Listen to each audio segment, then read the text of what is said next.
Hi, it's me, Dora V here, and today I'm gonna read Jealous Vampire. But first, we got... well, that'll have to change, but I'll wait until the stamina claims Sarah is doing just fine. I'd say pretty satisfactory. And wait, hold on. Duh. How you doing, Proyas? Hold on. Say how you doing. What's up? Flexing meanie here, but I think, whatever, he might have to change his suit too. So, at any rate, let's do the Jealous Vampire. That was for a contest. There's Desert Jewel, that always makes me smile because it has the best makeup, like, ever. This is a god bride, I guess, like, yeah. I need to change that. And then this one is Griffith. So, there we go. Jealous. This one, is the second suit of both me and Sarah. Actually, in the case of Dora V, the first suit was word in a game, but I'm not gonna deal with that until later. It's just that Night Banquet was just the first period, regardless of the account, so that's why I said that yesterday, whatever. But anyway, Jealous Phantom. Let's see what we got. This is the source of his envy and anger. The bloodline is an unbridgeable gap. I really hate the bloodline argument, but whatever. He lost what belonged to him. I guess that's Cesare. Immortality brings eternal pain. Yeah, sure, if you're a Q, but anyway. Every time he gazes at the surface, he wishes his twin brother could taste this.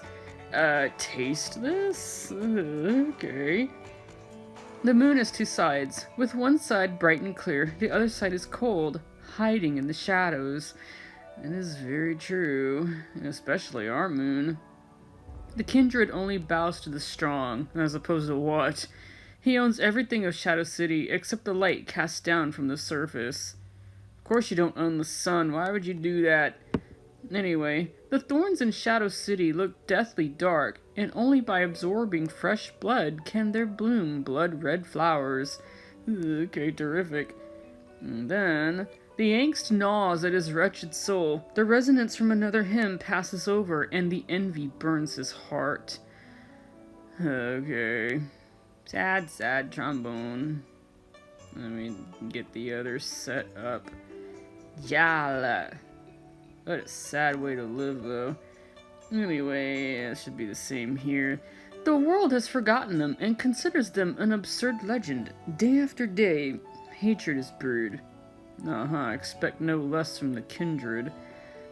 Shadow City is his now, but the tender lullaby can no longer be found. In the empty palace, he's all alone. Let me get out my violin. Let's see here. Spoon of Despair. That's not a spoon, that's a knife. And that's not a knife. This is a knife. Anyway, despair brewed, and the taboo gate was open. Shadow has returned to the world, and the full blood moon rises. Okay. He once lived in the light, and had his mother's solace. Now everything is on the other side, and beyond reach. In the empty palace, he can only hear the peaceful harp of the elf. The only companion is solitude. Aww. And this should be the same. So let's see about the story. No, not event. But this one, let's see. No, that's not the one. There we go, because it's completed. No. Let me see, this is... Oh, that's nice. And turn. This is really nice too. I wish these could be backgrounds, but well. Let's see what we got here. Story time. Under the dazzling sunlight, Lake Beauvalley's emerald-like surface shines like stars in the daylight. Whenever he gazes at the glittering ripples, it feels like flaming arrows puncture his eyes, his body, and his skin, afflicting searing pain. That's because it's just a shadow which can never be matched with real sunlight. Caesar used to think he was in the light. It's the time when the kindred was still in the Pamir forest. For many times, the elven queen would hold young Caesar's hand. Should it be Cesare or Caesar? I'll just say Caesar. and take him through the lush shrubbery, and together they sit on the bough of the silver-crowned tree to enjoy the view of thousands of dazzled butterflies fluttering over the blossoming gentian flower field. The racial barrier and identity gap prevented the lovers from being together and separated their twin children from each other too. Caesar often thought about his mother while sitting on a bough in the forest, imagining how his brother, who has the blood of elven guardians, spends days with mother under the bright sunlight. Whenever he thinks about these things, an unspeakable misery and envy would start gnawing at his heart. His identity as a kindred is like a shackle that prohibits him from seeking light and freedom. Yeah, if it's anything like vampires, it figures. I mean, it's a curse, so... Anyway, that night, following the trails of dazzled butterflies, Caesar heard the altercation between the elven queen and the lord of kindred. Was that the one with the whip by any chance? The elves were planning a surprise assault on the kindred, and becoming aware of the plan, the elven queen rushed to Premier Forest. It wasn't a secret that the two factions were at odds with each other. Caesar even agreed with his father that if disagreements could not be avoided, then they should be settled with strength. Okay. Well, that's how it used to be, and there's different kinds of strength anyway, but the queen didn't want any bloodshed. She urged her furious lover to give up the idea of waging a war, with such a resolution that Caesar had never seen on her face. Not only that, she wanted the kindred outside the forest so no more clashes will be started. Okay. The intense confrontation has since haunted Caesar's heart like a specter. His mother, who has always been gentle and kind, sounded so determined and grieved that her earnest requests were like sharp knives, puncturing Caesar's soul. That's because her entreaty had only the elves in mind rather than the kindred, the lover who she couldn't be together with, or even her other child. On the next day, against everyone's objections, the Lord of Kindred moved everyone from the habitable Pamir Forest to the desolate Shadow City. Oh boy. No, that can't be good. Opening Shadow City consumed too much of the father's power, and his health was severely damaged.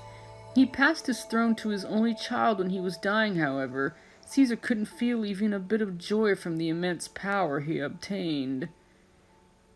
Oh boy. But if everyone objected to this, they could have left or rebelled. I mean, numbers. Or bye-bye, go somewhere else. Am I missing something here? But it might have been because it would have killed them. Yeah, that's a reason to oppose too, so... They might not have objected to going to Shadow City, but if opening it proved costly, then that might have been why they opposed. But anyway, one by one, what's important to him went away, and he couldn't do a thing. The elven queen came to see father off, and it was also the last time he saw her. No matter how hard he pleaded, the queen's refusal was decisive though painful, for the elves and for the mission that she had to carry out. She forsook her love, abandoned her child, and walked away. Well, if she's elven queen, she kinda had to. Yeah, well. Later, the news of mother passed away came, and dazzled butterflies have never returned to Shadow City ever since. Beautiful memories vanished like a fleeting dream. After a succession, there often is a vague zither in the gloomy palace of the Shadow City. It's the music of the elves, melodious and serene. It seems that, except Caesar, nobody has ever noticed the faint but beautiful tone. Unable to hold back the strong agitation, he followed the zither to the shadow on the lake. It's an elf boy.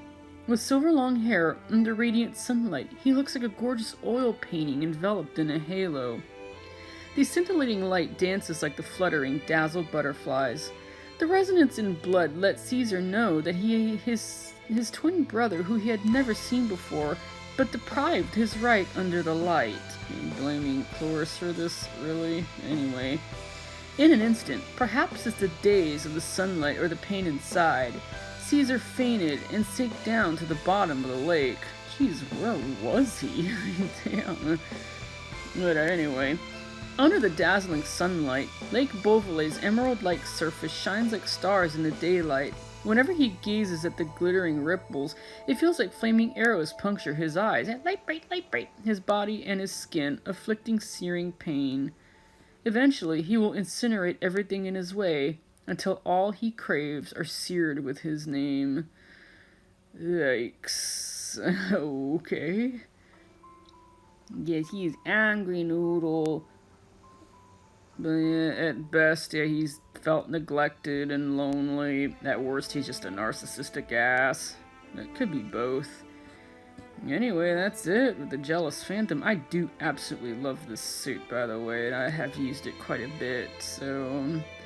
That's pretty much it, though, until we do Fleeting Dream. And that's pretty much it. Yeah, I just love that cross, though, it's pretty. So yeah, that's it for the day. See you later. Goodbye.